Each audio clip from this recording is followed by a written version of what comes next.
Wow, निसर्ग बघा ना, किती सुंदर वाटतंय. झाडं छान वाटताय, किती सुंदर सुंदर सुंदर सुंदर सगळं काही आहे.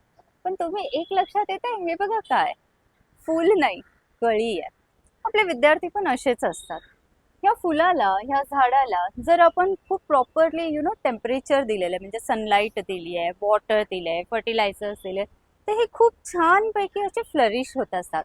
ही जी कळी आहे, तर ही कळी सुद्धा जे तर खूप छान अशा फुलामध्ये उमलणार आहे.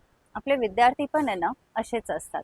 विद्यार्थी दशेमध्ये जर सगळ्या गोष्टी त्यांच्या बॅलन्स्ड असतील ना, तर ते खरंच खूप चांगल्या प्रकारे असे मस्त उमलू शकतात. आणि कुठलीही एक्झाम असेल तर ऑफकोर्स तिच्यामध्ये खूप चांगलं जे आहे तर ते सक्सेसफुल होऊ शकतात.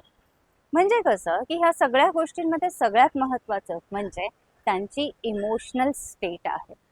हल्ली माहिती आहे का काय होतं, की छोट्या छोट्या गोष्टींमध्ये स्टुडंट्सला स्ट्रेस येतोय, निगेटिव्ह होऊन जातात आहे ते, त्यांना डिप्रेशन येत आहे, एकटेपणा वाटतोय, चिडचिडपणा करतात आहे, रडत बसतात आहे.